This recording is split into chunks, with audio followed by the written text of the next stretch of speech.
right, how y'all doing out there today? What is going on? It is Sunday. It is June 7th, and we are back live here, mostly in the Atlanta Bird game. How y'all doing? Been a long time. Also in Steve's Sports Talking More. Been a while since I talked to y'all. I think the last time we talked may have been around the draft, possibly. So a month has gone, and quite a month it was. Still things going on around the country, and you know, we would be remiss if we didn't touch on that briefly. But for the most part, we wanted to get the talk back on the Falcons. We've had some interesting things that have gone on in the last couple of weeks. I know we gained a little bit of cap space thanks to Mr. Trufant on June 1st, gained a little cap space. So obviously people are asking, who do we get and when do we get them? Do we jump it now, or do we wait to the last minute and see if we can hold off for more money? I'm trying to tell y'all it is going to be interesting, because as we see sports now starting to make its comeback, I think we're going to really start feeling where the NFL is going. My gut feeling is we're probably going to be doing this right here during the season. In other words, we're probably going to be talking online while we're watching the game, as opposed to being at the game. But we're 3 months away, so let's see what the powers at B will say. But it's going to be interesting to see how it turns out. Glad to see a couple of y'all tuning in. What's going on, brother Rusty? Say, I was just playing Call of Duty and my notification came up that you are live. So I turned off PS4.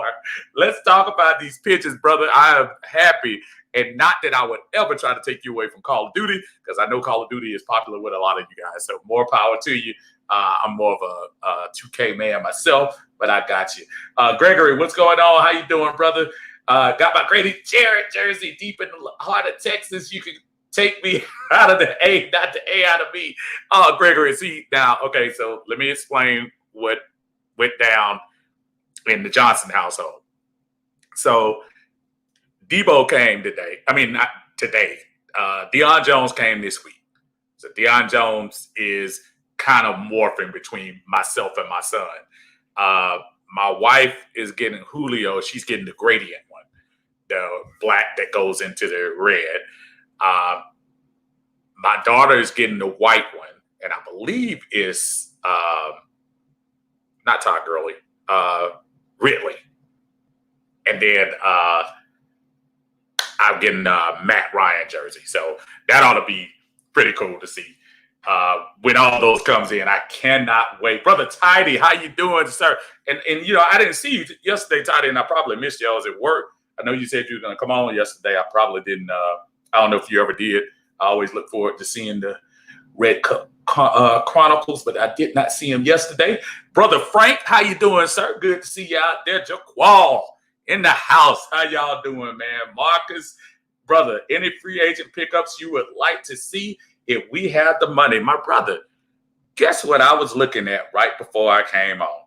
So, again, as you all know, we do have some freed up money now, thanks to the Trufant move, as I mentioned at the beginning.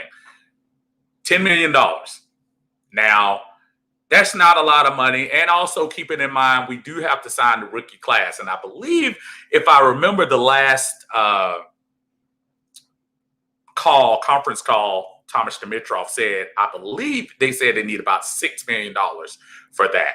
Now, obviously, all these people that are on the roster are not going to make the team. So you're probably going to be able to shave $1 million or $2 million off as well. So we will probably be in the business of trying to get somebody. Now, here's my deal. Are we going to try to rush and get somebody now, or wait for the market to, as it has, quieted down, of course, because of COVID and all other things involved? Or do we make a move closer towards training camp, closer towards the regular season? Hopefully, it's looking like the regular season may be right in our wheelhouse. So let's hope that happens. So what move would you make? Well, I do have a list here of from NFL TR website of the top 20. It's actually top 100, but obviously I'm not going to read all of them. But the top 20 free agents available. And tell me which one you guys think we should make the move on. I'm doing a little bit of housekeeping here, so y'all forgive me so I can see you guys. You know I'm blind. Brother Rusty, Everson Griffin on a 1-year deal. This year is all or nothing. Tidy didn't go. Oh, okay, no problem, brother. Macario, good to see you, brother. How you doing, man? So here are the top 10 free agents, and let's keep in mind that this top 10 it's also full of people that we know we're not going to get or we can't afford to get. According to this list, Cam Newton, Jadeveon Clowney, Larry Warford, and that was the guy, they just cut him recently, the Saints did. Logan Ryan, Everson Griffin, Josh Gordon, Darqueze Dennard, Kevin Beecham, Eric Reed, and Damon Harrison. Now, I know I've been hearing a lot of I see Rusty talking about Everson Griffin. Here's my only thing with the Everson Griffin thing. Everson Griffin, and I know he's at that age, and then judging by, he is 32 years old. And he opted out. This wasn't a team option. He opted out of his contract that was going to pay him, if I'm not mistaken, $11 million. Somebody double check that for me. But I know whatever it was, he was definitely going to make some pretty decent money this year. And he opted out of that. Now, I know he and Minnesota have not quite been on the same page the last couple of years. He's had his issues. I know he had the mental breakdown during the season last year and was not able to be there for the whole time. But he's still a very effective player.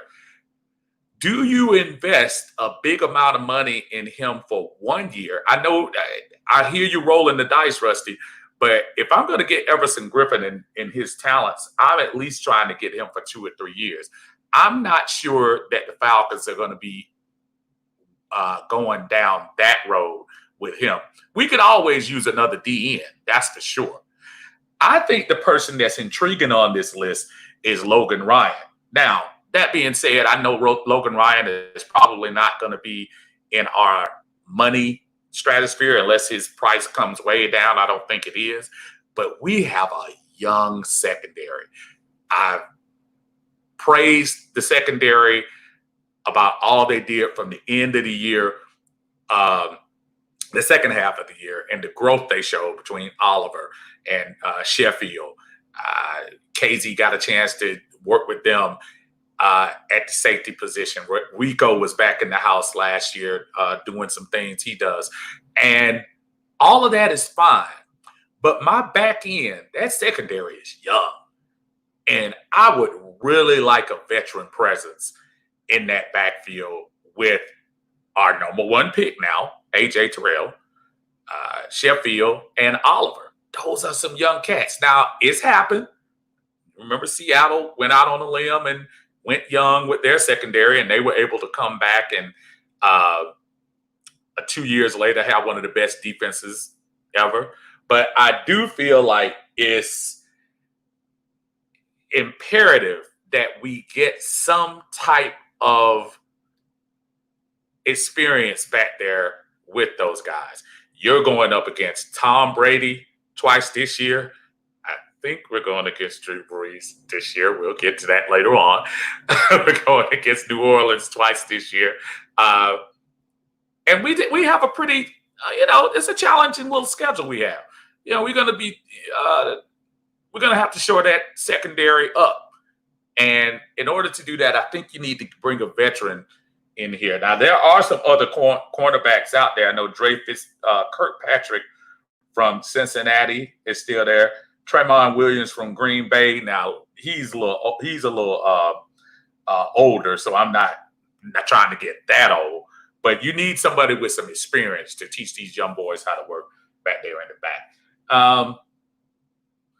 So that's my thought. I'm trying to scroll these things down. I'm sorry, y'all. Y'all got way ahead of me. Good to see everybody here. Grant says, Steve John, Matt Ryan, and Todd Gurley in December even got a white Hank Aaron. Hey, that's what I'm talking about. Good to see you too, Micho. Marcus say I'd be aggressive. We need another pass rusher. We can always use another pass rusher. Absolutely. Hey, Joy, how you doing? Good to see you. Carlos, what's going on, man? Good to see you, brother. Hadn't seen you in a while, brother. Jackie, what is going on? How you doing, Joy? I hope we have an in-person season. They are taking these season ticket payments, but haven't said if they are modifying the schedule. You know, I'm sitting back, Joy, trying to figure that one out too. I have. They took my last payment, as I'm sure they did the rest of you guys in June, and yeah, it's kind of interesting. And I've already heard that they have a plan that they're saying that either they're gonna credit you towards next year or refund. That's what I'm hearing. That's what I heard about a month or so ago. That was one of the behind the scenes plan if they're not able to have people in the stadiums. I have a sneaky suspicion that the NFL is going to try their best to bring people to the stadium. I really do.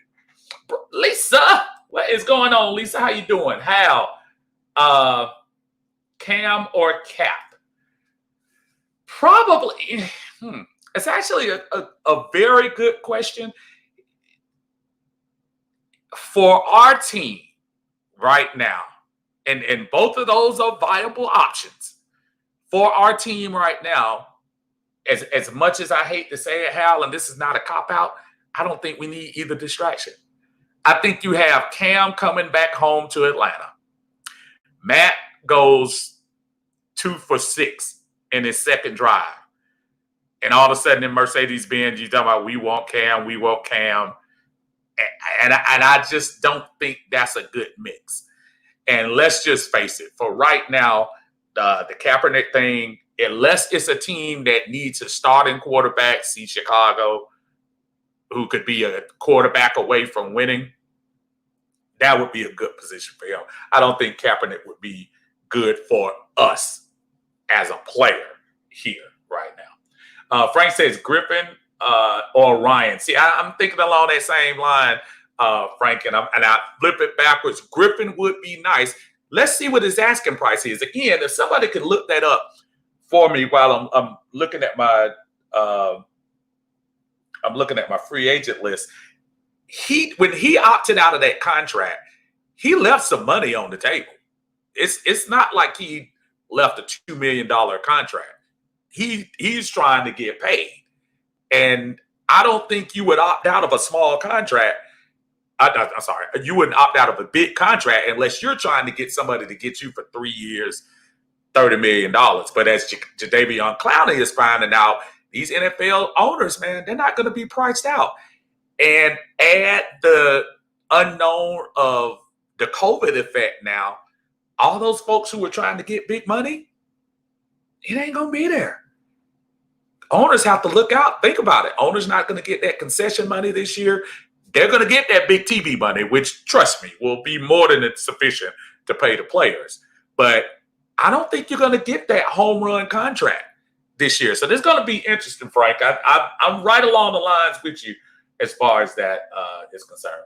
Let's talk about Matt Ryan off the field for a second. I said the other day on Tidy's post that Matt Ryan is one fumble in the Super Bowl away from being a first ballot Hall of Famer. Everyone says that off the field stuff, whether it be good or bad, has no impact on a player's Hall of Fame chances. I disagree. I can see someone like Matt benefiting from being a stand-off guy off the field when it comes to them voting him in. I will use AB as an example. He might have broke all those records a few years ago, but no one, in my opinion, is voting him into the Hall because of all the recent off-the-field antics thoughts. I think Matt Ryan has always kind of been a stand-up guy, and of course, we all heard the very humanitarian thing fund that he started, which I gave, and if you all go, please check out Tidy's post he put up. Listen, got a lot of work to do, folks. I'm not going to sit here and be politician and go to sides and play that game today. But I am saying there is a lot of work to do in our community. There's a lot of understanding to be done in our community. And our quarterback has gone far in showing that he's invested in that. He's investing in change, in understanding. That's something that I think alone deserves a Hall of Fame ballot. Being brutally honest, if Dan Fouts is in the Hall of Fame, then I think Matt Ryan should be in the Hall of Fame. No, that's going to be a hot button topic for some folks, but that's my opinion right there. And Dan Fouts never made it to, I don't think, did Dan Fouts make it to a championship game? I think he made it to a championship game. I remember the big Miami San Diego game. I believe that was a divisional playoff game, but I know he didn't make it to the Super Bowl. But I hear you. Robert, I love Sheffield, not so much Oliver. Oliver's grown, man. Oliver grew to me, Robert. I think he is a pretty decent young, and still, remember now, this is only every rookie that comes out doesn't automatically get it. Oliver was a second-round pick. He was not a first-round pick. So I'm willing to give him this year. Now, this year, he has to shine. This is his third full year. He has to come on the field and show something. Or, it's no harm, no foul, though, when you think about it, because, he's going to be gone anyway. Marcus says, Terrell will get burnt a few plays. We got to be very patient. That's why I want more defensive line help to pressure the quarterback. And that's a great philosophy, Marcus, when you think about it. We've talked about this over and over again. A great front seven makes the secondary look good. I think about what they're doing in Chicago up there. Their secondary, they're okay. They're nice. My brother who keep picking up all the passes out there in Chicago, you think every single one is Fuller? You think every single one is because he's that great? Every single one is because Mac and the rest of them boys are putting pressure on the quarterback from up front. A great front line, which I think the Falcons are trying their best to build, will make that secondary better.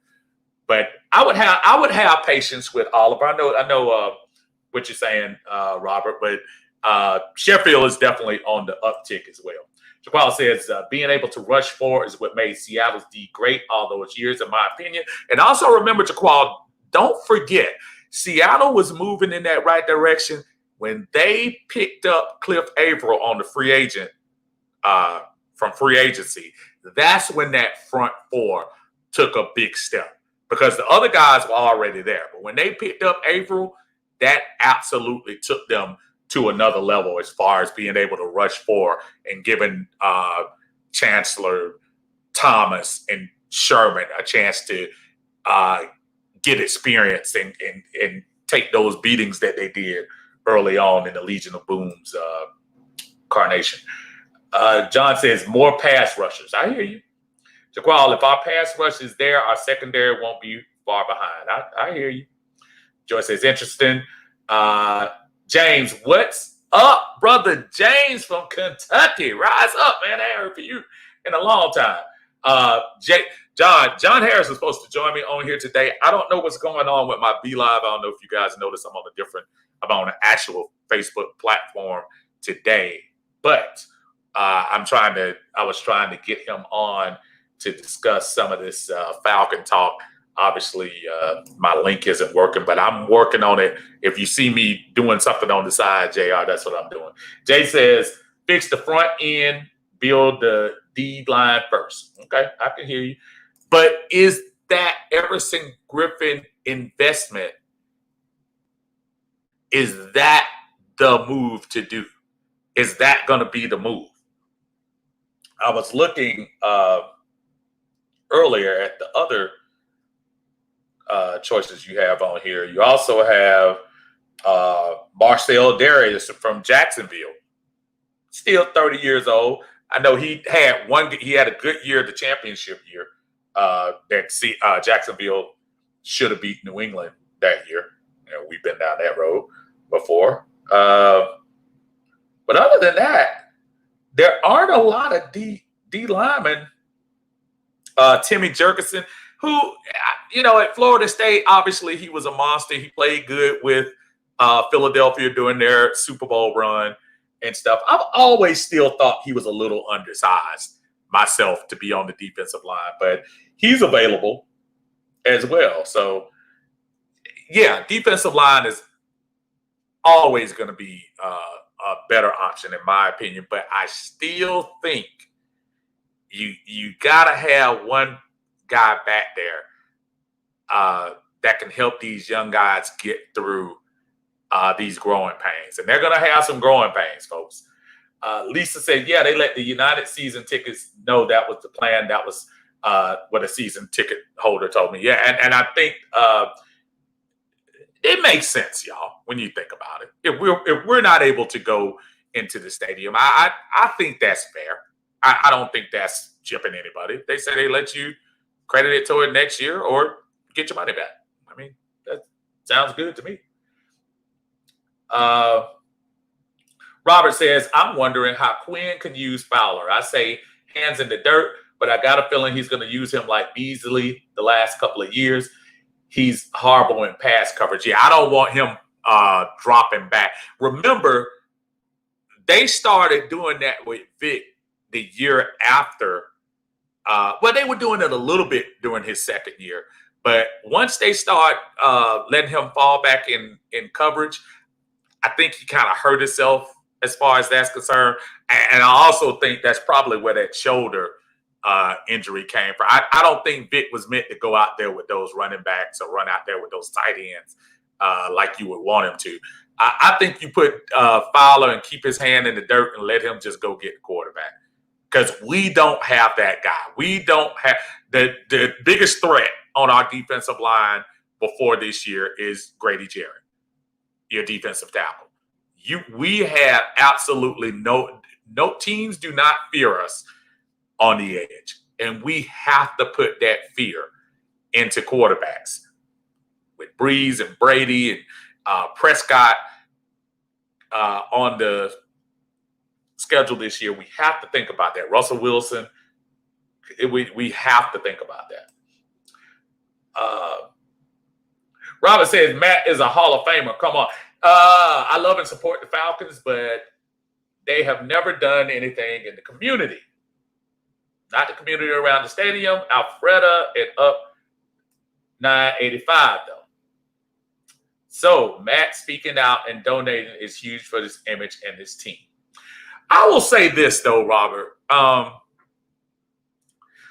Blank has actually been pretty involved in this community. Now, I'm not going to break down the neighborhoods and stuff, but I would dare I say he did a lot better job than the Smiths did when they were here.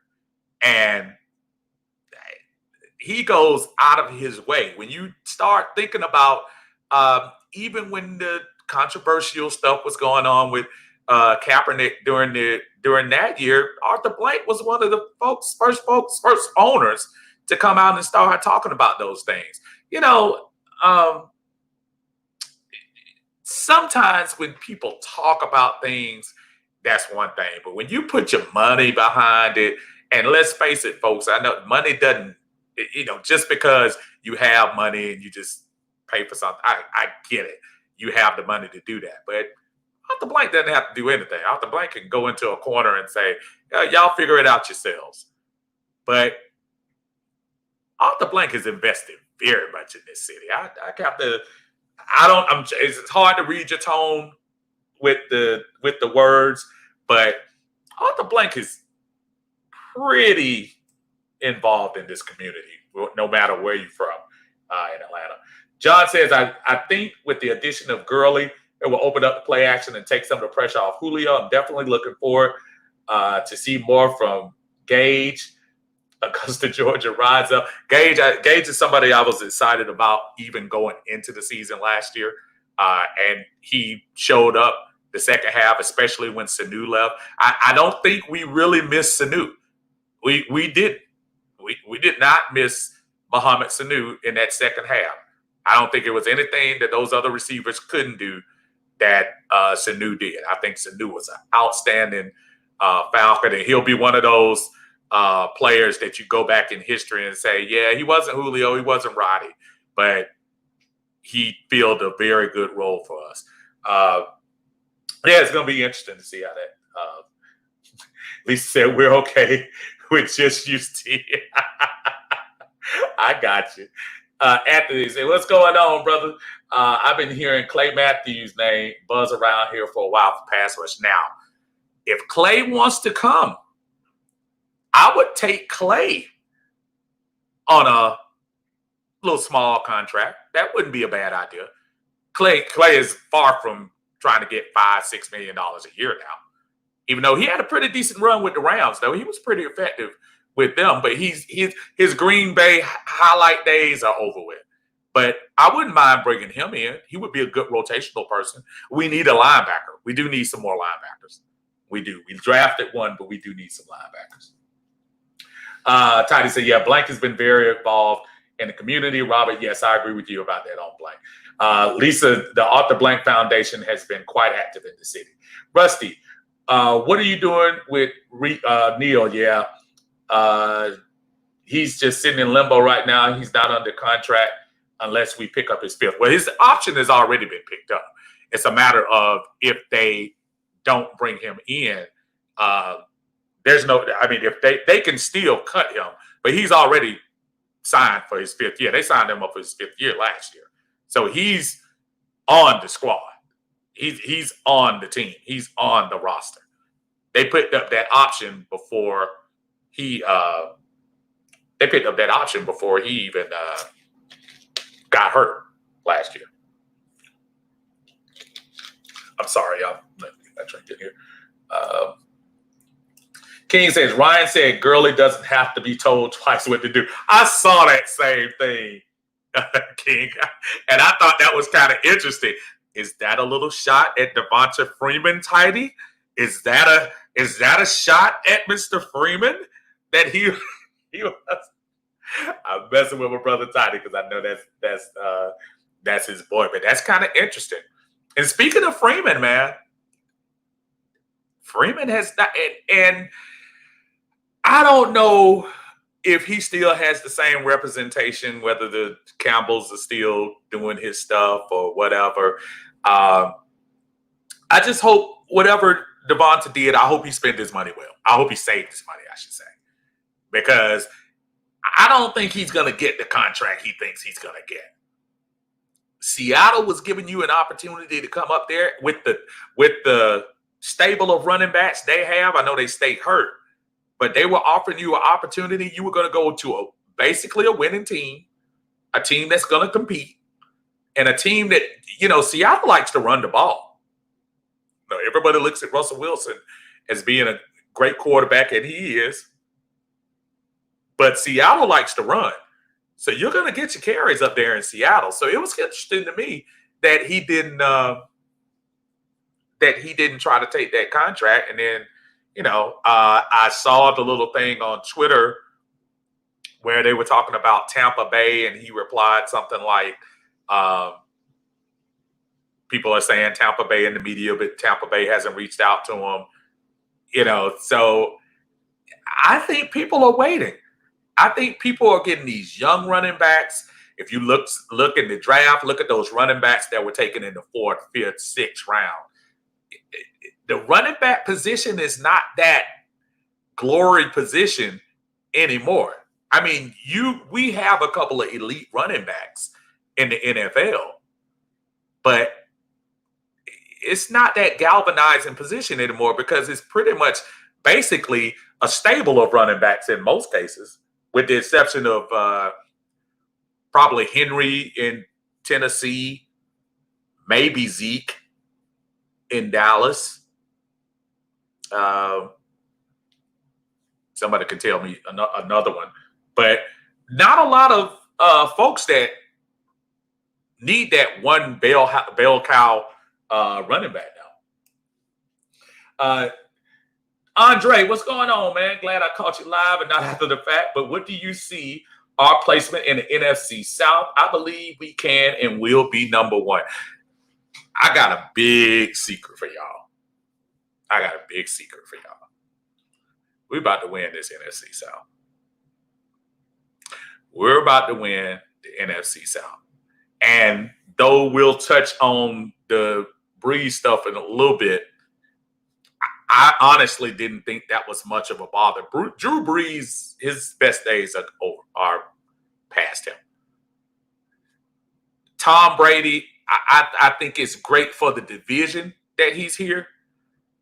But I got to see Tom Brady on the field, because what I saw last year in New England, I saw an old quarterback last year that beat up on a sorry AFC. The AFC is not what they're used to. If you really think about the AFC, aside of the Super Bowl champs, obviously, and Baltimore, the AFC could be had. The mere fact that Tennessee made it to the championship game, that should show you how weak the AFC is. The monster teams are down here. And I think when you start looking at Atlanta and you looking at this, and yes, this is the last roundup. I think I'm trying to think, was that Rusty that said it earlier, but this is kind of the last roundup for these guys. I truly believe that we can sneak a 10-6 in this division. Now, as Matt Ryan said on ESPN a couple of weeks ago, we can't start off 0-3, 1-4, and all of that jazz. You got to get out there and do your thing. And I think a 1-3, 1-4 is curtains for Dan Quinn. You're not going to get a second chance this time. I think that's probably why Morris is in place on that defense, because I have a feeling if things go sideways, you're going to need somebody to take over for that team. And I think he would be that now. But again, I'm Falcons through and through. I'm going to put a little bit of faith in Quinn, and hopefully he can get the job done. Do I have the utmost faith in him? No. He hasn't given it to me in the last couple of years. 7-9 doesn't tickle me. Doesn't make me happy. But I think we can take this division. So to answer your question, yes, I think we can. John, what's going on? The problem is you didn't insert Sanu in spots to make him valuable. An organization can devalue a decent player based on their scheme. You mean we didn't put him in a good position? I think Sanu was in a good position. I think at the point that they gave up Sanu, I think they realized that the season was done. I don't think they gave up Sanu just to give him up. I think they gave up Sanu because, one, he was going to get extra money, and two, there was no need. At the time they gave him up, we were already done. And you got a second-round pick out of it, which you traded for a tight end. But yeah, I don't even think they had a problem with Sanu, and I don't think Sanu didn't fit. I think Sanu fit well. I think at that time it was just probably not a good call to keep him around. You have young receivers that you need to get on the field and see what they got. We got a chance to see Christian Blake, got a chance to see Zacchaeus, got a chance to see Gage, got a chance to see if these young guys can actually play, and all of them at times shine. I don't have a problem with this new thing. I wouldn't get too frisky about that. Not really. Let me catch back up. I think I went back. Rusty, I forgot about that. They did pick up his fifth. Yeah, it seems like forever. Yep. Toddy, I put pressure on Free, and I had him take Atlanta. Right. Exactly. Lisa, running back by committee for most teams. Twan, what's going on? Saquon, McCaffrey, all those workhorses too. Yeah, and thank y'all for giving me those names. You're absolutely right. Saquon to me is that Saquon is probably that next guy. McCaffrey, man, McCaffrey is just, I just don't understand that. That's the only chance. If you stop McCaffrey you're gonna win. Because that dude is a volume runner and catcher at the backfield. I think he's very, very underrated. And he was good at Stanford, but I didn't think he was going to be that good in the NFL. He has shown me. I owe him an apology. John said, I sure hope so. Me too. Jimmy, what's going on, man? Of course, we go with it. We got all the tools. Well, we got all the tools, but God dang it, you got to find the right coach to make them do what they're supposed to do. You got to.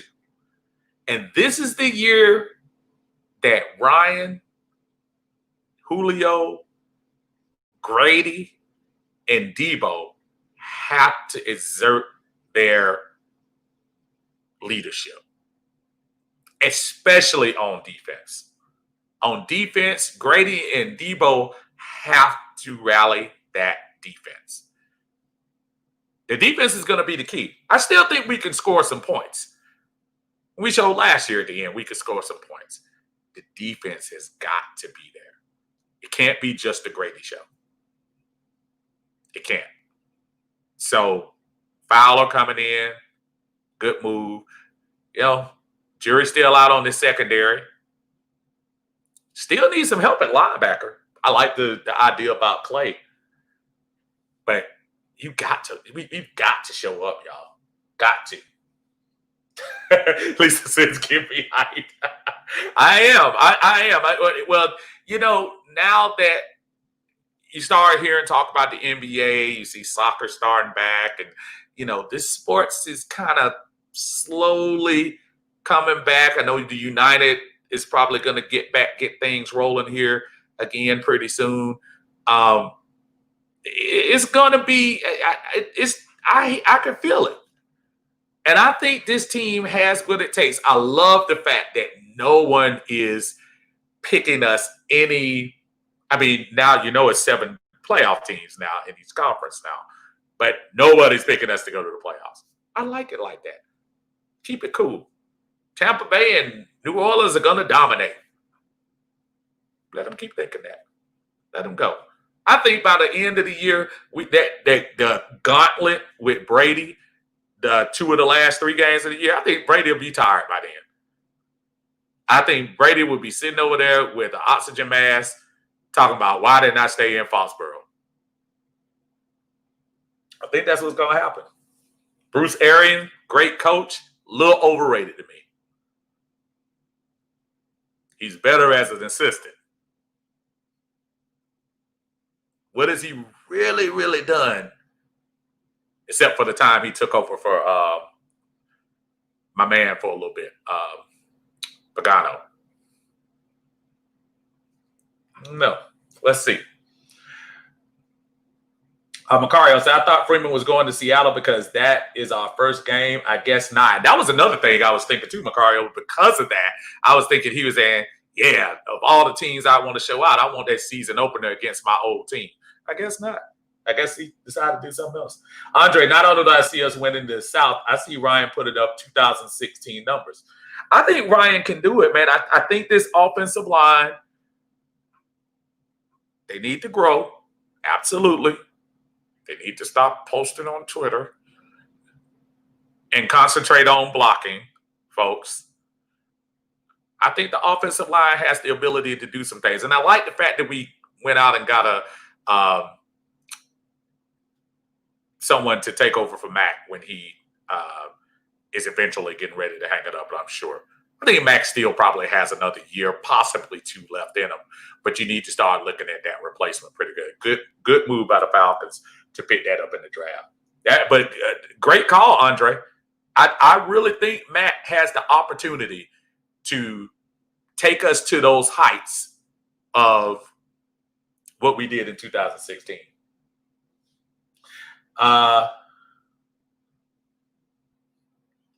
Nope. John says, nope, I didn't say. I need to know what you're talking about. My bad, brother. Anthony says, between Brady running his mouth and Bree's comments, if Atlanta isn't motivated now, I don't know what will. But you know what? We should have been motivated anyway. All that stuff is just cherry on top. Let me tell y'all something. Briefly on Mr. Breeze. And this is just a quick public service announcement to anybody. If you're in the middle of change, almost revolutionary change, and you see things trending in one area, nobody is saying you don't have the right to think the way you do. Make that clear. Freedom of speech. We hear you. What people always fail to realize is freedom of speech doesn't necessarily mean people can't come back and criticize you for what you said. I've heard a lot of talk about Breeze this week, and he has the right to say nobody said he did. He absolutely has the right to feel the way he does. And now we're glad we know you feel that way. Don't apologize for your feelings. You said it strong. Don't apologize for it so quick. You're apologizing because you saw yourself throwing gas on that fire. And when you look around in that huddle and see 8 of the 11 folks don't look like you, it made you think about that twice. All I say is just be careful, folks. I mean, that's just not even Drew Brees. That's just anybody. You have the absolute right to feel however you want to feel. But don't get mad when folks might not feel the same way you do. One of the things about debate that I love, and one of the reasons why I love doing this and listening to you all and reading your comments, I love to hear the other side. I don't agree with it. Just because I don't agree with you don't mean I respect you. A lot of the same folks I love seeing right here in this forum, I'll disagree all day, but you're the first person I'm going to tag in to say, hey, come holler at me. Nothing wrong with that. We need to start learning how to do that. Respect differences. Respect differences. That's my small little PSA. Sorry about that. Tidy, we needed that money that Sanu was getting. Absolutely, we did. Current NFL rules hurt the running back position. Yeah, listen, Devonta's contract, Tidy, was probably the beginning of the end for the running back. When Devonta signed that contract, and great job by his agents to strike when the fire was hot. Devonta had a nice run in the playoffs. He had a nice season. He had 1,000 yards rushing, 500 yards out the backfield. Catching the ball out the backfield. And he went and got the richest running back deal in the NFL when he signed it. And didn't do anything since. And because of that, he made it hard for some of these running backs. He made it hard for Le'Veon Bell. He made it hard for what's my cat? Even though Jerry Jones caved and gave to Zeke, he made it hard for Zeke. He made it hard for every running back coming behind him because they were saying, okay, you're going to end up being like this scrub. And what did we really get from Devonta after he signed that contract? Really nothing. Sans injuries, you can't count concussions. That happens. That's I'm not gonna knock him for that. But we really got nothing. He had 2 decent games last year. But he was making $8 to $9 million. He was like the 6th highest paid player. Let's try that again. Jesus. He was like the 6th highest paid player on the team. Say that 4 times. All right. John, nope, I did say that. I said they didn't use Sanu as an X factor. Gotcha, John. I hear what you're saying. Gotcha. Gregory, Steven, I love the fact that Gurley is listening to everybody doubt him. He's going to go off this season. I like the fact that Gurley, too, he seems real loose. I don't know if you guys heard the interviews he was given when he first signed. I think he realizes, just like the Falcons, this is do or die for him. I mean, he made his big money. He's kind of like Devonta. He made his big money. But Gurley has big game talent. And sans a little arthritis in that knee, I think I'll take a chance on a couple of big plays from Gurley than I can from Devonta. Gurley's going to surprise some folks. And the thought of Gurley for that play action pass. Ooh, Matt is going to eat folks up this year. Because we have a legitimate running back back there in the backfield. Play action going to be off the chain. Oh, boy, your boy Shanahan would probably love to have this backfield right now. Toddy says, I need Julio to everything during the offseason this year. He doesn't have to really participate as much as the young guys. Sure, we will give him all the world treatment for the caliber player that he is, but we need his presence. He was noticeably absent during the jersey unveiling, especially since he sells the most jerseys on this team, and I bet you Gurley passes him this year. Very astute comments, Tidy. And not only that, for 2 of the last 4 years, Julio has played with us with the money stuff. 2 of the last 3 years, not 2 of the last 4. 2 of the last 3 years. He's played the money game with us. Well, you know what, JJ? You paid now, brother. You are paid.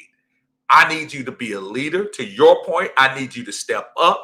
If I see you in somebody's face, that's fine. But I almost want to see him do that publicly. It's obvious. I don't think he's that public guy. That's fine. He doesn't have to be at the press conferences and all this and all that. But I need you. You're absolutely right. We need him to be the leader that we know he is on the field and off the field. And not that he hasn't been a good player for us or a good representation for this city and this team, but we needed even more this year. You're absolutely right. Yeah, when you start talking about uniform unveilings and stuff like that, yeah, it's cool to see Debo. It's cool to see Grady, but you know who stirs the pot around here? Number 2 and number 11. So when you don't see number 11 around here sometimes, I'm not questioning him at all. As long as he can go out there and give me 10 and 120, I'm good. And a touchdown. I'm sorry. Leave that out. Lisa said, yeah, I ordered my Julio black jersey. I said I got the white one. And then the Gurley, they pushed back to September. So we're going to be ready to roll. Timothy, I predict that Brady will retire or get injured after 5 games. Listen, I don't think that's a far-fetched thought. Brady is 43, folks. It's not a lot of 43-year-old players out there. And those 6 rings mean everything. You're absolutely correct. But y'all saw last year, Brady showed some rust last year. He and Breeze, as we got towards the end of the year, you noticed their play dipped. Every time they threw a good pass, it was, that's vintage Brady, that's vintage Breeze. But both of those guys did not show up. New Orleans, 13-3? And couldn't get out of the first round? That's not the old Drew Brees. Tidy Breeze made the comment all about himself, and that's where he really screwed up. He showed absolutely no empathy. I think he thought, Tidy, he had so much equity in the community because of the Katrina stuff, and nobody's forgot about that. Nobody's forgot what he did. Nobody forgot that he had just arrived on the scene in New Orleans when the Katrina stuff happened. Nobody forgot all of that. But you're absolutely right. At that time, if you go back and look at that interview, he was very, very about himself on that. And timing is everything, folks. Had he given that little passionate speech this time last year in 2019, I'm not saying he wouldn't have wrinkled a couple of feathers, but it wouldn't have been anywhere as close as right now. That had so much to do with nothing that's going on right now. And I just think that's just bad timing, man. And I like the fact that his teammates didn't shy away from it. His teammates didn't shy away. They said what they had to say. And I think Breeze felt like, let me correct this quick. Because about in another month, those are the same guys are going to be hitting me in training camp. Lesson learned, I think. Andre, he has lost the team. I almost guarantee his first bad game, he will be sat down, if not before, because the owner is not going to like losing money because people not coming or protesting or fear that their year they're going to year to tear the stadium up. Well, Drew was already starting to hear a little bit last year. Remember, Teddy Bridgewater came in there and ran off, was it 5 straight or 6 straight? And when Breeze came back, think about the games that Atlanta played against New Orleans. Breeze was not Breeze. Even the game that they came down here and won in Thanksgiving, he wasn't that great. And down the stretch, he had a couple of little moments. I know the game against Indianapolis where he threw 2-yard outs to Michael Thomas all day and did that. I mean, that's one thing. But you know, the one thing I've just always stood by, folks, winning cures everything. New Orleans starts off 5-0. I'm not saying everybody will completely forget it, but trust me, it'll get further and further in the rearview mirror. Will most of us forget? Absolutely not. But winning has a way of curing everything. Now, if they go 0-5, your scenario is spot on. I believe that. Timothy, Brady and or Breeze will not make it to the end of the season. Injury or retirement will end their career. I think Breeze was leaving anyway.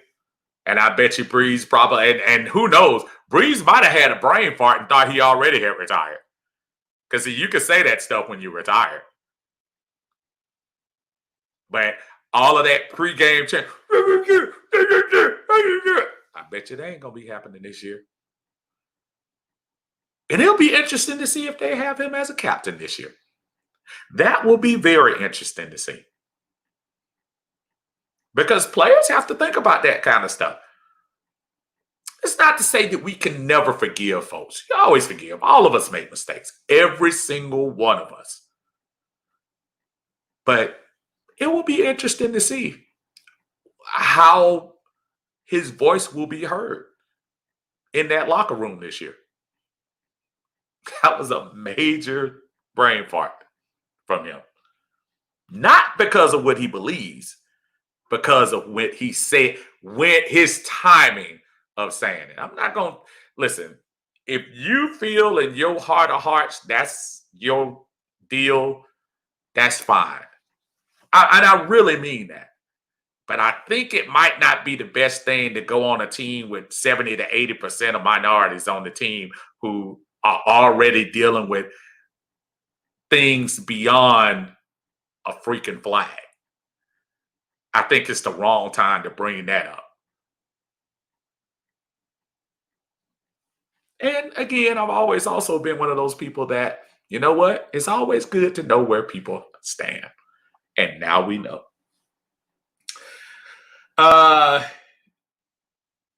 Toddy says, one benefit on Gurley's deal being 1 year is that it's a proven contract for him, and so many people have already counted him out, so he'll be ready for war this year. Listen, Gurley's gonna show up this year. Don't be surprised if he gives us 1,200 yards and about 300 or 400 out of the backfield.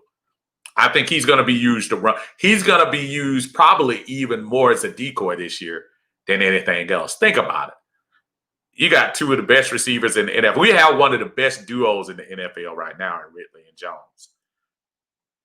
The wild card right now on that offense, Mr. Hurst.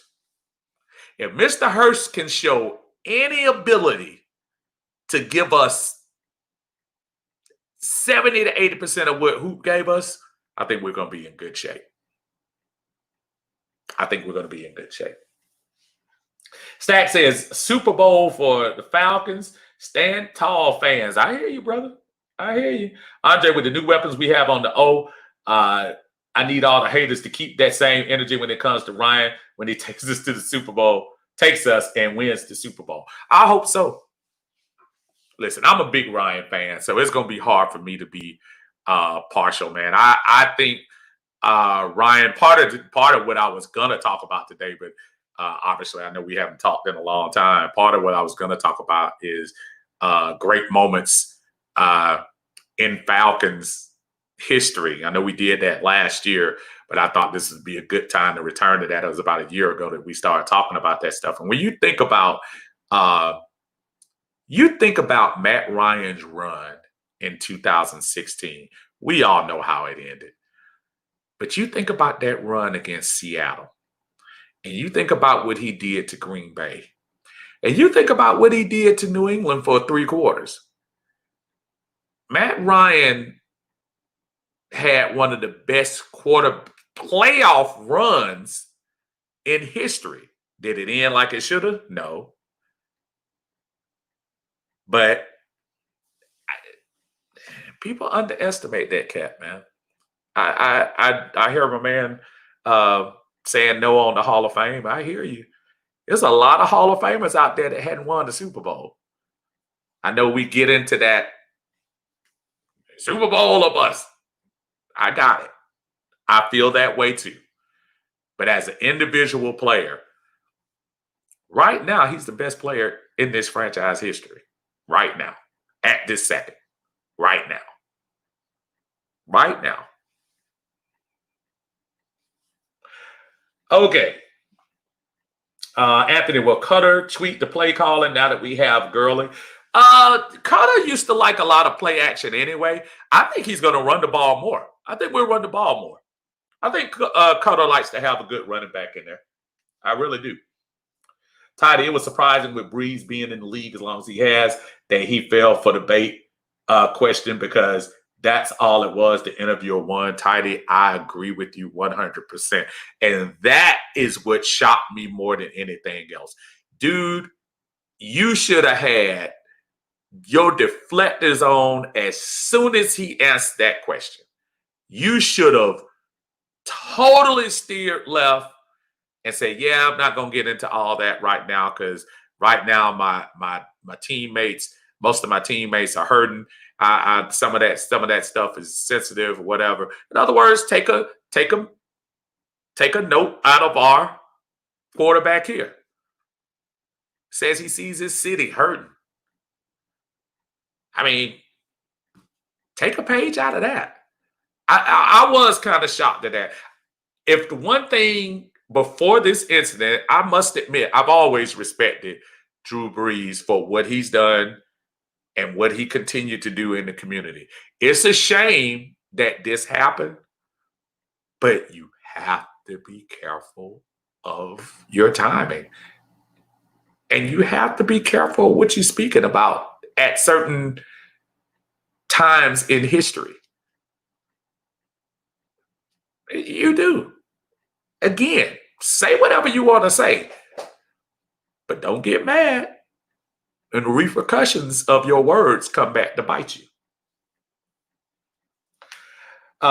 Lisa said that Malcolm Jenkins video got to me. He was visibly hurt by Bree's comments. Malcolm Jenkins, man. Yeah, that was strong. That was strong. I think Malcolm Jenkins was truly ticked off. Because he said in his, and you remember, because Jenkins was there with him during that whole time. During that Super Bowl era. He was right there with Breeze. Saw what Breeze was doing. I think that really hurt him. I don't think that was fake. I don't think that was phony. I think Malcolm Jenkins was absolutely ticked off. When you and fellas, y'all know how we get. We get ticked off that we start crying. That's when you know you ticked off. That wasn't boo-hoo tears. That was I'm so pissed off at you tears that he had. Got to be careful. Toya says he's entitled to his opinion. Now, was not the time to say that. And Toya, you're echoing what I said at the very beginning, Toya. I said exactly the same thing.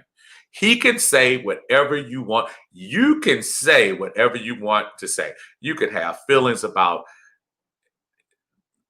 you can have your opinion about things and the way things are going in this country. I have no problem with that. I will respect that you have those feelings, but your timing the timing, folks. And then you get mad because other people are talking about you.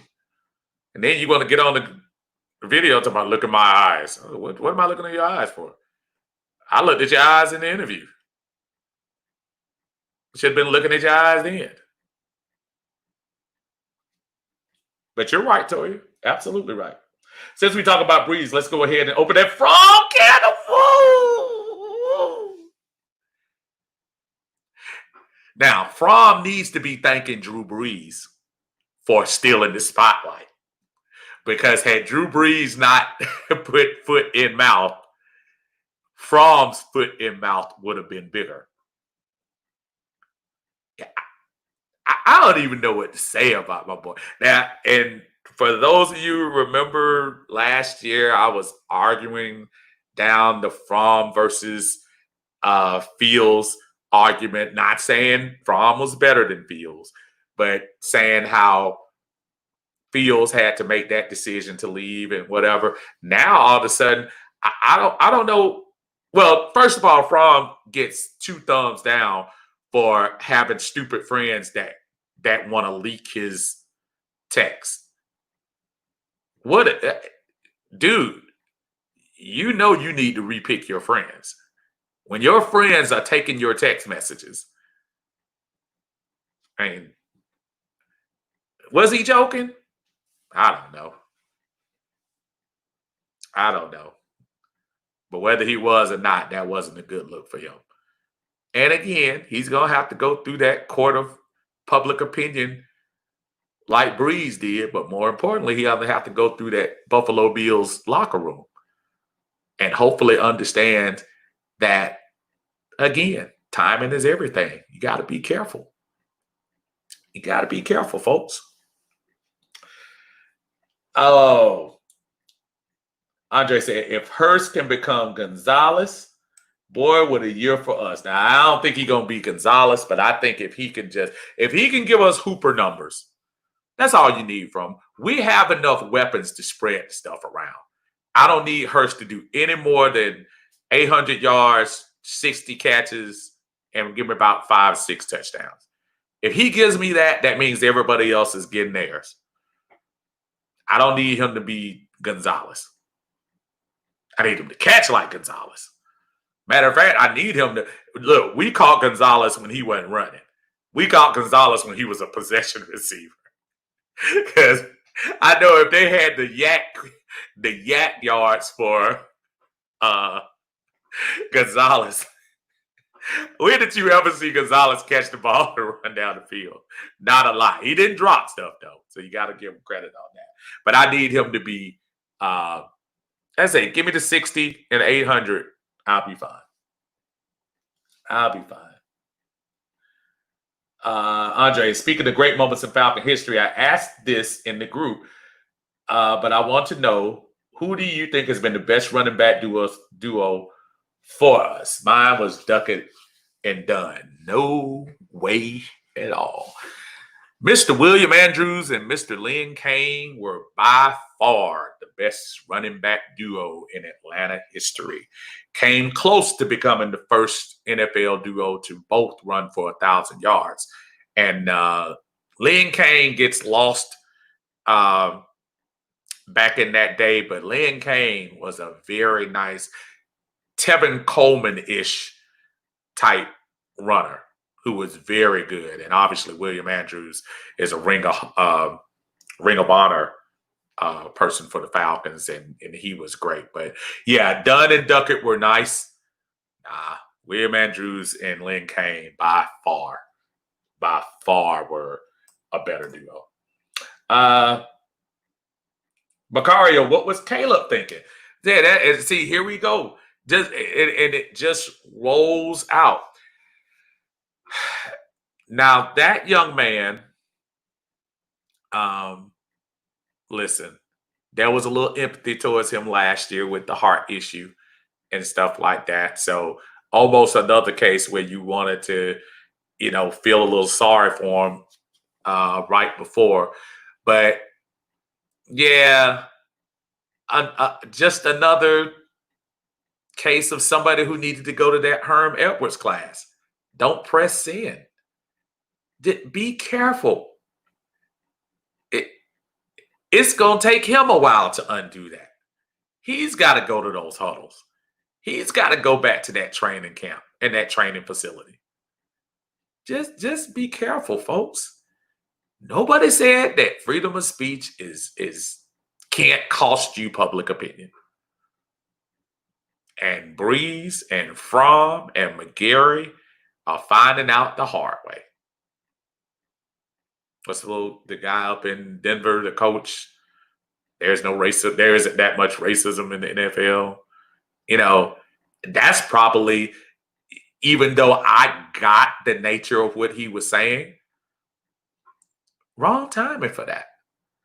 Matter of fact, some of these guys, you know, if you have to call the HR people in your at your team and say, listen, I want to say something, but I don't want it to sound stupid.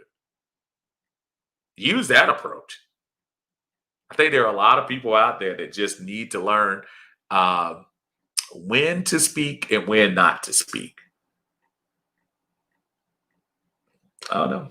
Caused them a lot of heartache. Andre, born in 81. I know who he is, but before my time. Oh, I'm sorry, Andre. And listen, and I wasn't trying to dog you out. Duckett and Dunn is a very good duo in Falcons history. Trust me. So that wasn't a Andre Dumb, Steve Smart comment. That was not what that was. I was just saying, for those who have a couple more of these than probably you do, and thank God you have your youth still.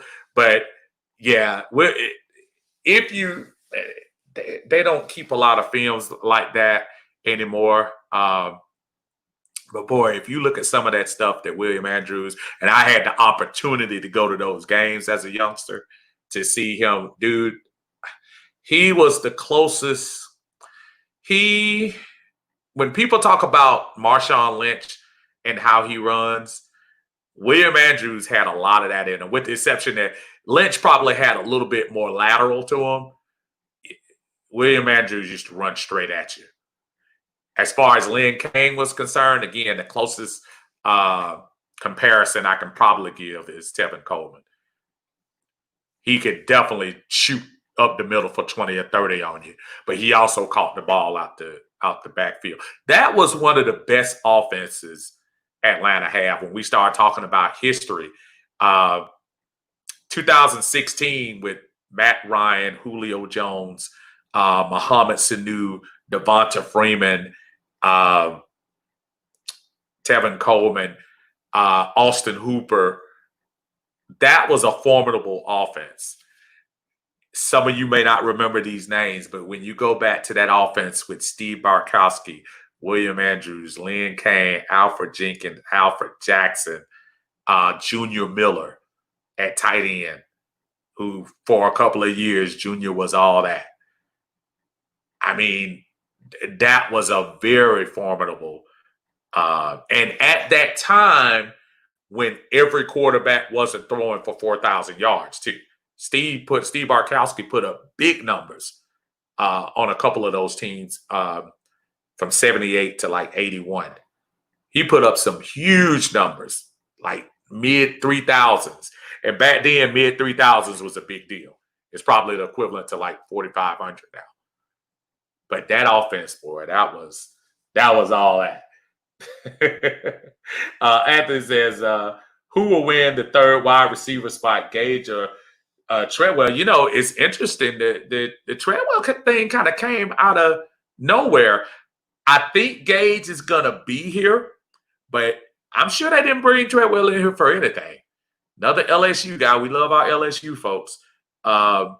It'll be interesting to see. My money's right now is on Gage, but must be something that signing came out of nowhere, because if it was any position group that I thought was strong on our team, I thought that it was the receiver group. I didn't think they would go out and get somebody unless you were trying to get them for special teams, and I don't think he even did special teams. So that's a very good question. Timothy, who was the other running back with Gerald Riggs played that was a good backfield? Who?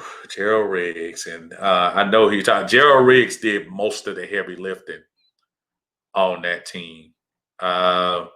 Give me a second on that one. Because there was somebody else on that squad in 80. Was it 84? No, 85. 84, 85. The Gerald Riggs was a beast too. Absolutely.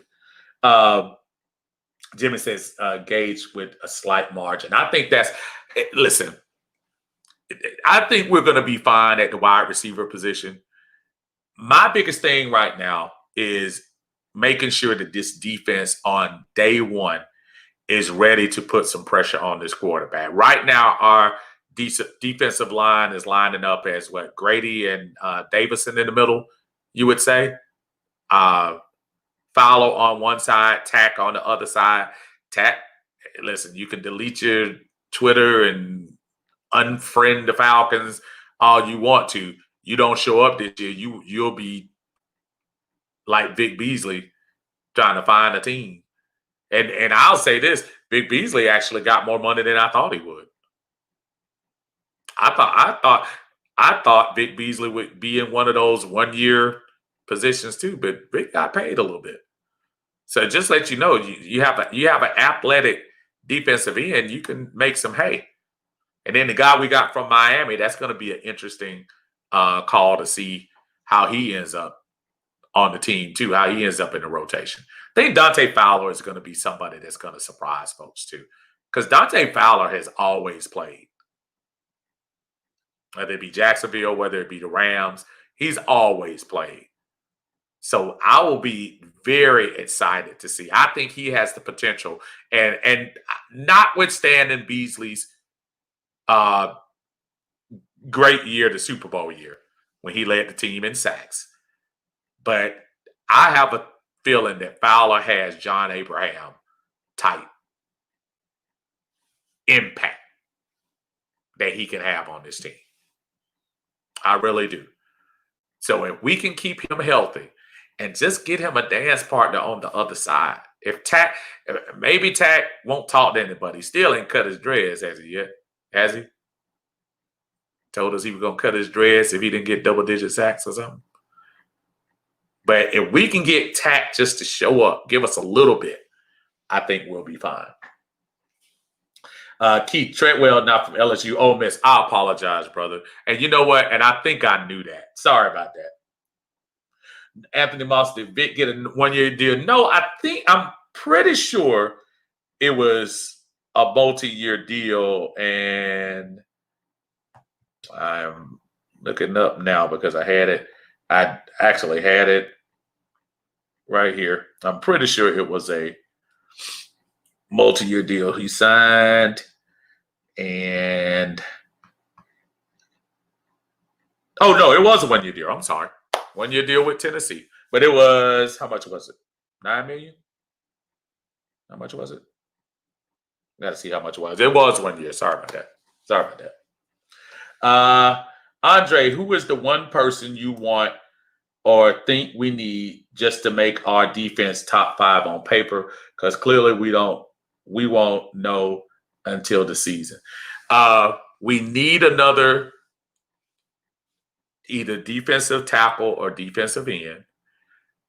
My absolute wish list would have been at the time Ndamukong Suh to help Grady out in the middle. That would have been my list. Out of the guys that I see on this free agent list, though, we can't afford Clowney, and I'm not even sure.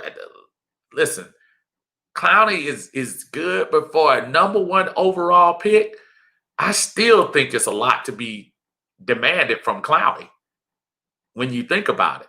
Clowney has less sacks than Vic Beasley. I'm going to put it that way. Jadeveon Clowney has less sacks than Vic Beasley and played 1 more year. And I know he was hurt 1 year, but has less sacks. So put that wherever you want to put it. If that's snacks, Harrison, they're still out there for Detroit. That could be interesting.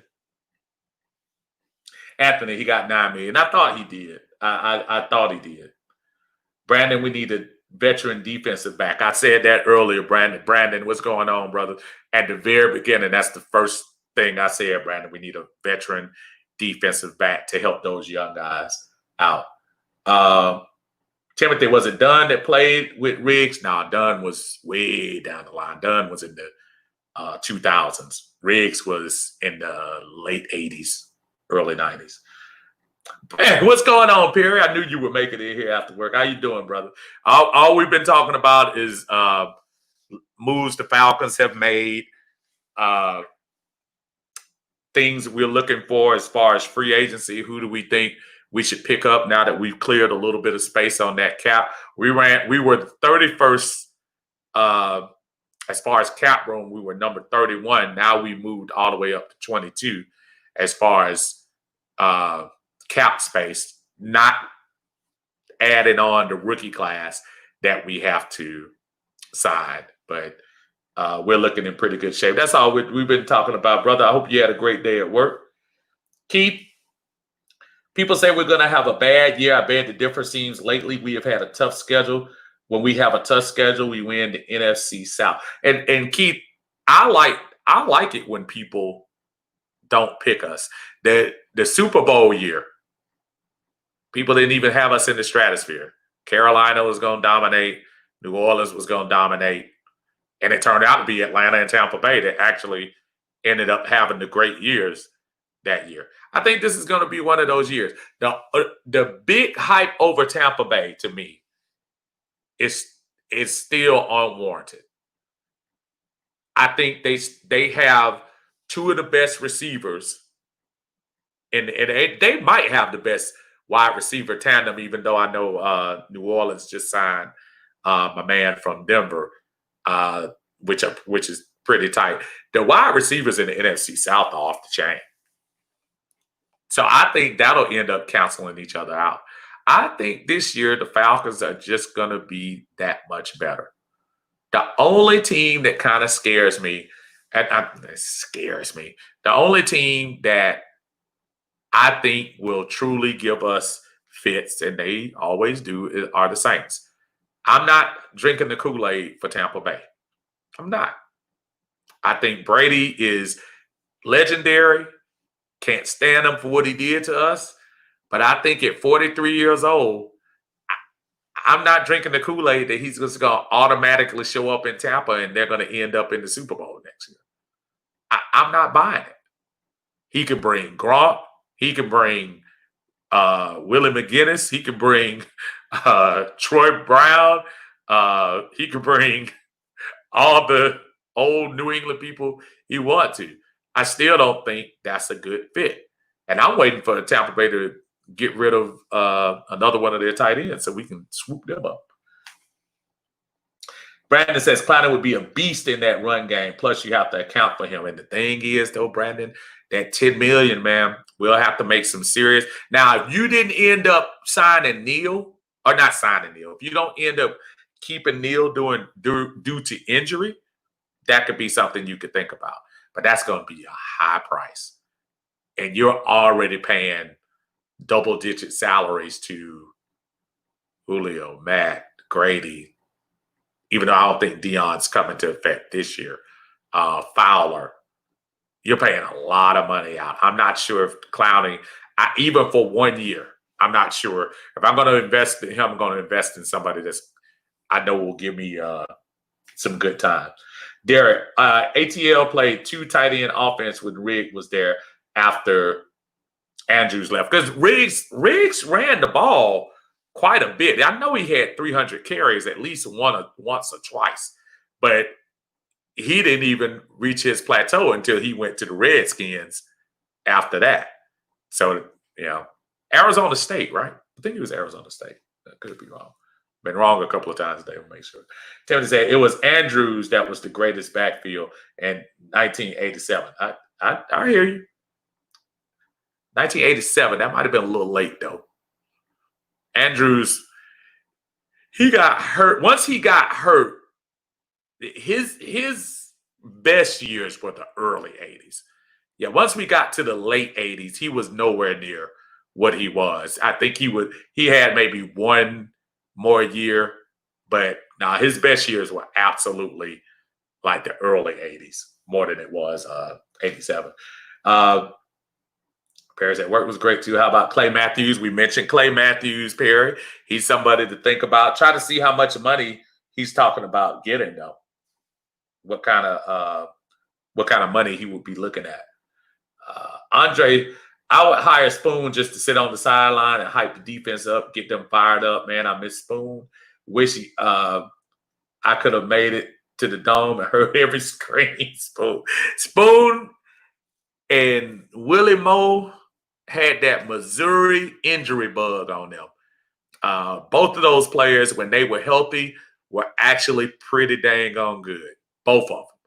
But they could not escape those injuries. I hated that for Spoon. Spoon was actually a really good player, and I think Willie Moe could have been one of the best safeties in the NFL had he not kept getting hurt, man. And I hate that for him. But Derek says Andrews, Riggs, Mayberry, Kane, stand back. Oh, yeah, Haskell, stand back. Or a crew of running backs back then. Derek, you speaking my language, brother. Timothy, Andrews and Riggs played 3 seasons together. Not sure of the year. It had to be near the end of Andrews and near the beginning of Riggs. I think they drafted Riggs, if I'm not mistaken, either 82 or 83. And somebody can check that out for me. 82 or something like that. Tidy, Riggs had 397 yards rushing, 397 rushing attempts in 85. That's why I know Andrews couldn't have been there that late. Devontae, what about Griffin? Yeah, we talked about him, Devontae. I think the problem is I need to see Everson Griffin. I see what his contract was that he gave up. He opted out of his contract, and I'm about to see what it was. Yeah, he opted out of his contract. They don't show what he made, but I know whatever he opted out of, it was quite a bit of money. So I don't see how you would opt out of a double-digit $1 million contract and gonna take a $4 million deal just to come to another team. Now, if he's willing to take a massive pay cut, great. But I just don't see it. Again, the team that maybe he thought the team was going to let him go in 82. Thank you, Tidy. And I said 82, right? Just so I can get one stat right today. I've been off today. It's probably this Pepsi, man. It's Pepsi. I usually have my root beer with me, but I didn't get my root beer last time. And out of Arizona State, Tidy, double check that. My stat guy. I'll buy you some solo cups if you look that up for me. But I was thinking about it, and one of the reasons we were talking about Falcons past, one of the great archives to look at if you get a chance, and season ticket holders, some of you, you can get, when you buy your ticket, you get a code for the NFL Game Pass. To me, that's one of the greatest things in the world. You get a complimentary code, and for the whole year, you can go back to 2009 now. It was all the way back to 2007 a couple of years ago. But now you can go back to 2009, every radio broadcast, every TV broadcast, every game in the NFL. So I was thinking about that as I was talking about moments in history. I was thinking about, especially since it started in 2009, looking at those things, looking at the growth.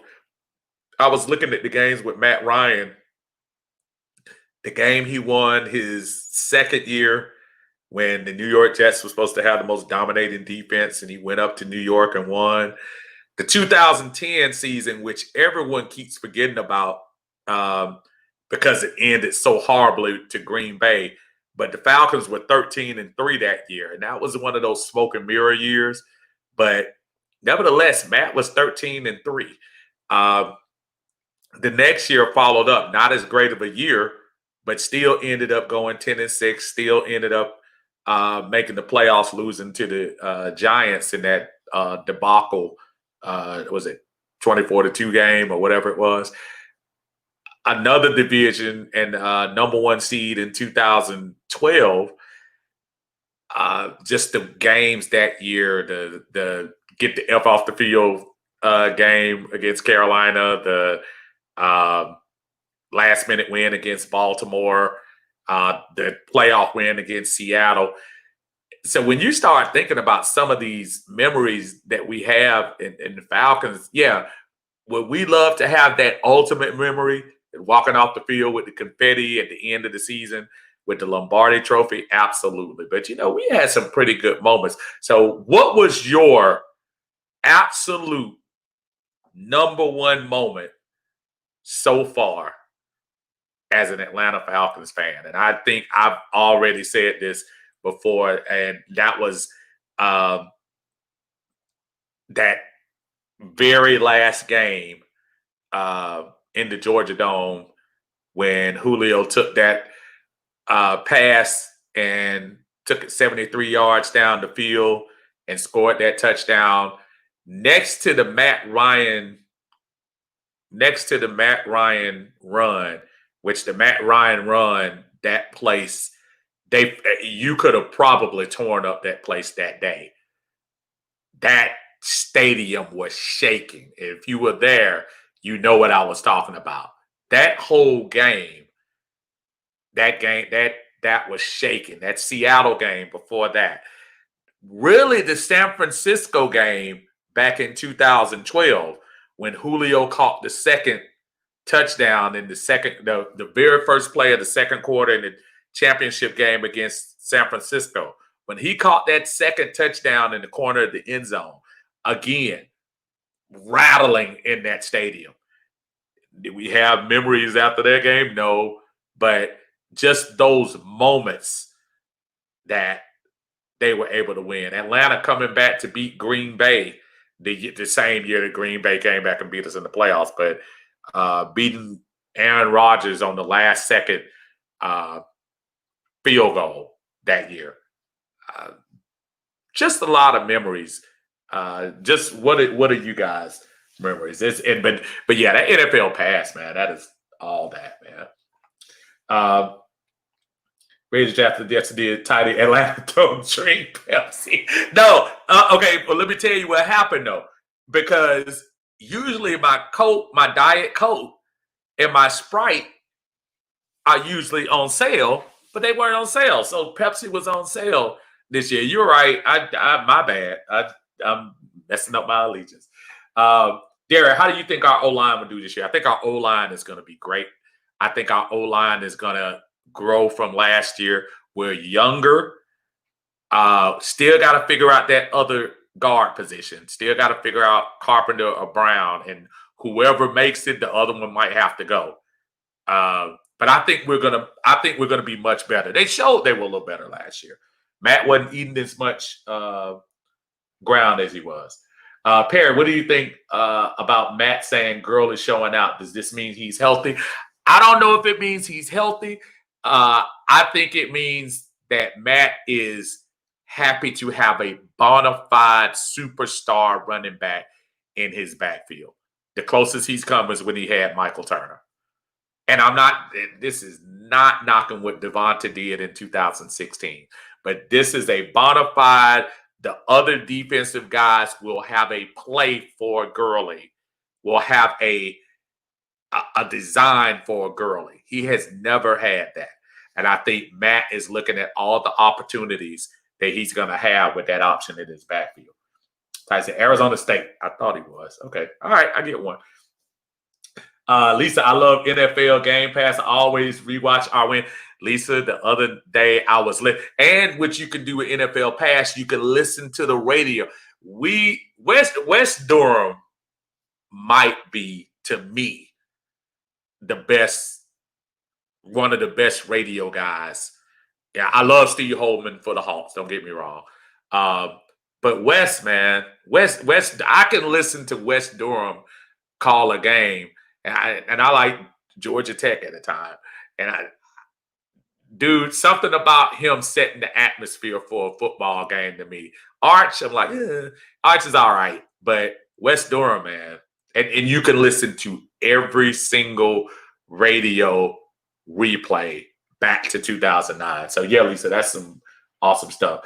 Rusty, phone's about to die. Getting ready to throw some burgers, hot dogs on the grill. Catching that. Good. Be good, Rusty. Take care of yourself, brother. Lisa, I sometimes listen to the away broadcast too. I listen to that for that Niners road win. Those broadcasters couldn't believe we pulled it off. Oh, if you want to hear one too, Lisa, go back and listen to last year when we beat New Orleans in New Orleans with Deuce McAllister, who's actually pretty good. I like Deuce McAllister on that. Andre Davis, when Jones smashed the Cats for what it was, 400 yards, it was actually 300. But I know what you're talking about. He killed them that game. James Lewis, Anderson's field goal over the Vikings. Oh, man. Yeah, listen, tore up the room after he hit that field goal. More than Anderson to take us in the Super Bowl. Going back to that Julio game, I was actually at that Julio game as well. And that pass that he took across the middle when the guy from Carolina, I can't even remember what his name was trying to check him, and he just outmaneuvered him the whole time. Jermaine, there were so many, but I have to go with the Julio 300 game in 2016. Julio was a beast that year, man. Andre, when Ryan scored, it gives me the chills. The team was fired up. Fans are fired up. I was jumping around, wasting beer. I knew at that moment we were going to the show. And I think at that moment that I said, this team might mess around and win the Super Bowl. When Matt ran that play, and to your point, dude, folks were... When you start talking about the adverse of things that go on, it's amazing how celebrations can bring people together and people that you don't expect to hug and high five and things like that. That was a moment in that game. Both of the moments, the Matt moment, but to me, the Julio moment. You know why the Julio moment more? Because that was like the fourth play out of the halftime, and as soon as Julio pushed that last guy on the ground, the trail of green and yellow, what is the Packers, green and yellow? That trail of green and yellow just started going up the aisles, and that was just the most beautiful thing to see. That was awesome. Toddy says, my favorite moment was last game in Georgia Dome. Once the confetti came down, there was an indescribable energy in the dome, confidence of the fan base. We are going to Houston, not to play in the Super Bowl, but we are going there to win it. Absolutely amazing. Long live the Georgia Dome. And that, it's funny you say that, Toddy, because even with the Minnesota win, and as great as that was, and as awesome as that was, there was not a soul that thought we were going to, let alone beat Minnesota. But nobody thought we would beat Denver. And then, as it turned out, we probably were overmatched. But when we won that game at that dome, to your point, when that confetti, and I still have it on my phone, I still have the actual video of the confetti coming down. I should find it.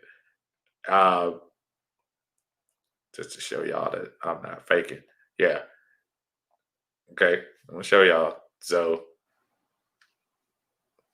this is, I don't know if y'all can see it. Let's see.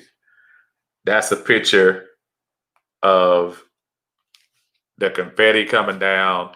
And listen to that. That was I was there moment. Remember that? Remember the chills, y'all? Dude, look at that crowd. Dude, how bad How bad do y'all want that to happen again? And I know the reflection is jacked up. All I hear is, how bad do y'all want that moment to happen again? That was crazy. So you're absolutely right. Absolutely right, Tony. Brandon, favorite moment at an actual game was 2016 when we beat Seattle in the divisional game.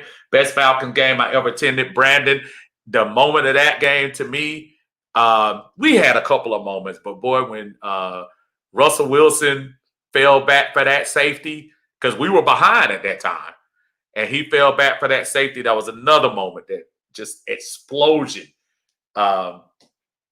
Devontae, my favorite moment is Sanu to Julio for the touchdown. That was actually a really good moment.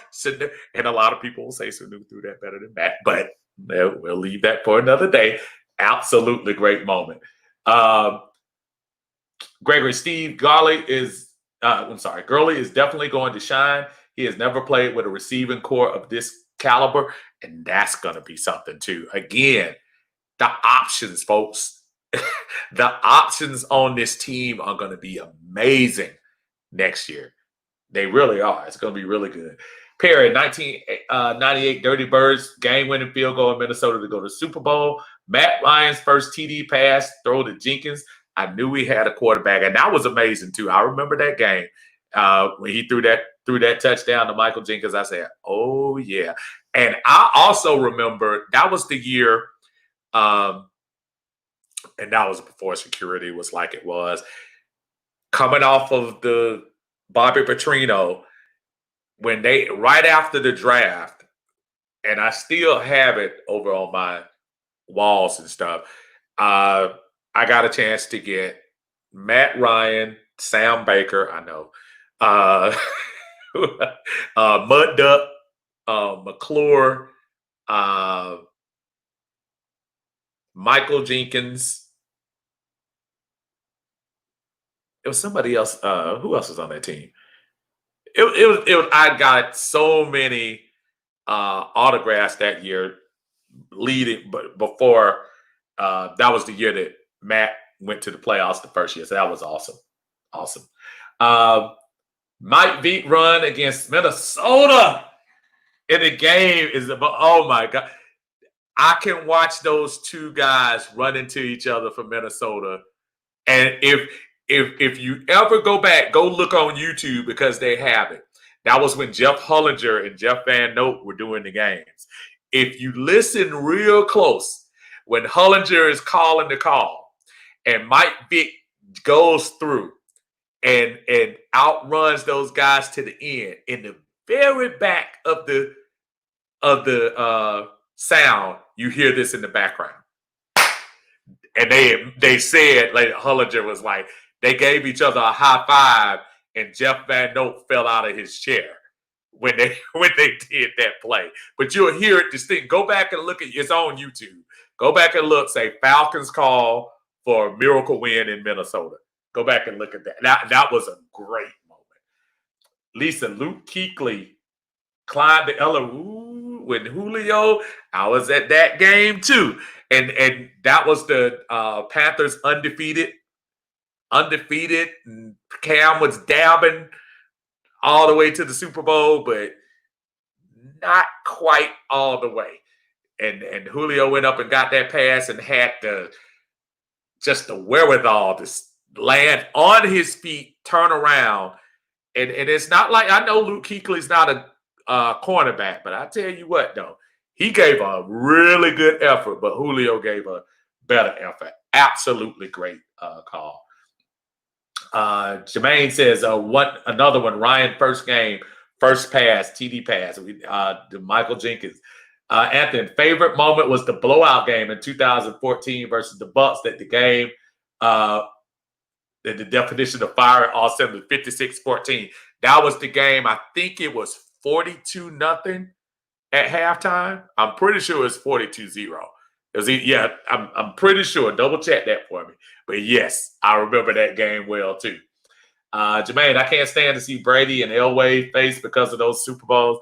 Yeah, listen, that'll make it that much sweeter when we get ours. Lisa, Sanu to Julio was a lot of fun. I like what just happened. Like what just happened. Absolutely. Andre, the entire 2000 season is my favorite. I mean, we played on another level. The whole season brings a tear to my eyes. Even the games we lost, man.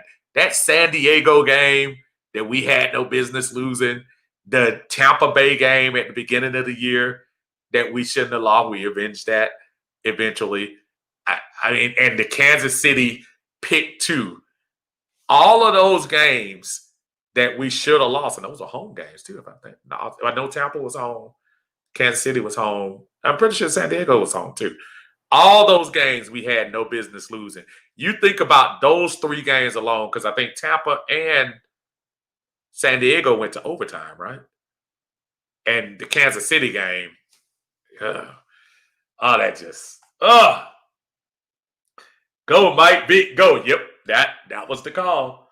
That was the call. Titus said, what shocked me about the Seattle game in 2016 is everyone was in their seats 30 minutes before the kickoff. I knew we was going to win. 12th man is very important. And they made a big deal out of that all that week to make sure. But, you know, the game before that, I'm sure you were at Tidy, the New Orleans game, the game that closed the dome. Of course, the biggest moment of that game was Mike Vick riding out in the car with Roddy White at halftime. But that particular game, folks were in their seat early for that game because we still had a chance. That was the game we actually clinched the number 2 position because we still had to win that game in New Orleans. And that turned out to be a closer than it should have been game. But you're absolutely right. That Seattle game, man, it was packed from the jump. And then my man, what's the saxophone guy? He did both national anthems, right? He did it for Seattle and turned around and came back for Green Bay. I know he did it for Green Bay, and I'm pretty sure he did it for Seattle too. But it's something about right before the level, man. Just never seen the crowd that deep, man. Jermaine said the Gabriel big catch in the Super Bowl. If you remember the replay, he demolished the Pats deep back with a cold move. I'm gonna tell you what, man. There are so many moments in that Super Bowl that had it not turned out for what it was, they would be legendary. The Julio catch, the Alford pick 6, Grady dominating that offensive line. Those are moments that we should be talking about now to say, yeah, our championship, we did it because of that. But you can't do it because you didn't finish. But I do remember Gabriel making him look bad. Tidy, fans need to really go see Julio play while he is still somewhat in his prime. He puts on an amazing show. You can tell your kids and grandkids you saw Jet play. And Tidy, that's why I love taking my son now who's 15. And when all that was going on, he was 11. And he can go, and same thing that my dad, when I was able to go to those games in Atlanta Fulton County Stadium, that I want him to be able to see. Obviously, my dad was never able to see that particular Super Bowl. He saw the other one with Minnesota. But to be able to share that with your son, man, that's good stuff. Andre, when Hester broke Primetime's record against the Bucks, I remember that game too. Absolutely. Tevin Coleman against the Broncos. You know, that was pretty good too. Because remember, Tevin Coleman wasn't supposed to play because of the sickle cell trait. Remember, they were making a huge deal about that week, and Tevin Coleman ripped them cats apart. Matt Ryan come back against the Bears, rookie year, 2 plays, field goal, win the game. Calvin Ridley's 3 touchdowns in the Saints game that we were supposed to win. Because that's another game. If it should have gone the way of the Falcons, but Ridley showed out. Tidy, New Orleans game was the prelude to the 28-3. Yeah, absolutely. Because the way we let them come back, you're absolutely correct. Which is so interesting that they let them because what was it, 31-10 at halftime, the New Orleans game? And I think we had kind of just sat back and whatever. If anything, to your point, we should have learned from that game. Jermaine, draw game against the Steelers in 2002. Yeah, I hated that ended up being a tie. I seen people cry when the saxophone guys play. That dude got some soul, man. Gee, still hurts. Great Falcons memory. I'm gonna add another one. This is old school, but if you're close to my age, 1978, Steve Bartkowski, Big Ben Wright, go look it up on YouTube. Down 17-13 in the dome. Archie Manning thought he had won the game. Bartkowski throws it up a mile in the air, and Bartkowski back then had the best deep ball in the NFL. Nobody doubted that. Ball tips up in the air. Alfred Jackson jumps up, catches it, runs to the end zone. Absolutely one of the greatest moments. And also Billy White shoes. The touchdown that wasn't a touchdown. Because had they had instant replay, Billy White shoes had the catch that he caught the ball against San Francisco, went around, clearly his knees hit the ground first, and the ball went across. But like I said again, no replay back then. Referee says touchdown, that's a touchdown. Jermaine, Julio diving touchdown against the Cowboys in 2015. I was at that game at AT&T Stadium, quiet as a mouse after that play. That was one of those, that play was awesome too. That was one of West Durham's best calls. I remember when Julio scored the second touchdown, which ended up being the touchdown that made it a 10-point game. And Julio scores the touchdown. And West Durham says, well, there must be a sale at Walmart because everybody's leaving. I can't say it like him. Go back and listen to Game Pass, but just awesome. James says, I'm sorry, Andre, let me get back here. All Andre Rison games. He is what made me a Falcon fan because as a kid, I thought it was so cool to have somebody with my name. Andre Rison was a beast, man. And his biggest claim to fame, unfortunately, would be being Deion's sidekick. But Andre Rison was pretty good in his day. Andre Rison lit it up. And well, probably when you start talking about receivers, we usually skip that one little era, the too legit to quit year and stuff. I mean, most of you remember about that is prime time, mostly the running gun, the funning gun that Glanville was doing. But Andre Rison was a beast. So your namesake actually did a really good job. Yeah, Andre was all of that. James said, not sure what year exactly it was, but Falcons went to play at the LA Rams when the Rams had Gurley, and we went there and smashed them. Kickoff for that game, that was 2016. The guy fumbled the ball on the kickoff. We scored on the next play, and I think we put up, did we put up 50 that game? I know it was close. That was the year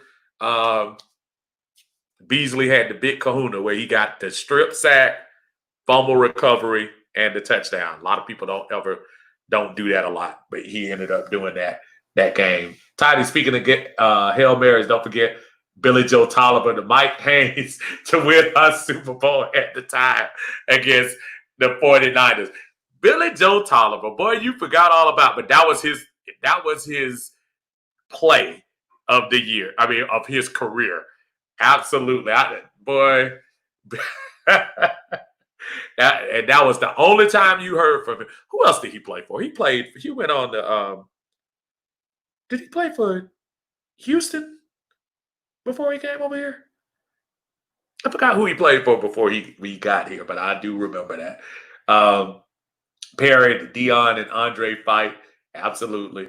Packers' first playoffs loss in Lambeau, Vic and Dunn, and the defense was I mean, they outplayed Green Bay. That wasn't even flukish. They outplayed. You know who else had a great game that game? And name we don't talk about a lot, Keith Brooken had a really good game that game against Green Bay in the snow. That was a really good game. Andre was a beast for his size. Devontae, Keith Brooken, 2001 season. Derrick Jones, the year we beat Pittsburgh in the Dome, the year after they won the Super Bowl, Morton Anderson field goal in overtime. Saw 2 fights in my seating section. Those Steelers fans come up for blood, man. They come up. Titus said, I think he played for Chargers. That's what we played for. Hey, man, I ought to pay you for all this information. I'm trying to remember if it was Jeff George had some memorable moments. He had June Jones telling him to go to the showers. That was his. You see that picture and everything when he's like, get out of here. Oh, man. Anyway, y'all, I had planned on doing this an hour, but listen, we hadn't done this in a long time. Love that we can share some memories. Love that we can talk football. Listen, don't lessen what's going on, folks. It's respect each other, man. Respect cultures, respect just respect. That's what it's all about. Nobody's trying to take the lead as the best culture, best race. It's about us getting along. And it really translates into this football thing. Because I know most of you, different colors, creeds, and everything else, but we all can bond over all these memories. Because I can look up all of these profiles that you guys are sending down, and we all are different in every single way, but we all bond over this right here. Wouldn't it be great if we could take that same energy and that same camaraderie to our society? But until then, we'll just enjoy it here in the Bird Gang. Appreciate y'all. Thank y'all so much for joining me tonight. Y'all be good, man. We'll try to do it probably again. If we don't do it next week, we'll probably do it in 2 weeks. But y'all take care. If we hear any breaking news, we'll come in. Rise up, rise up, rise up. Y'all be good now. Have a great night.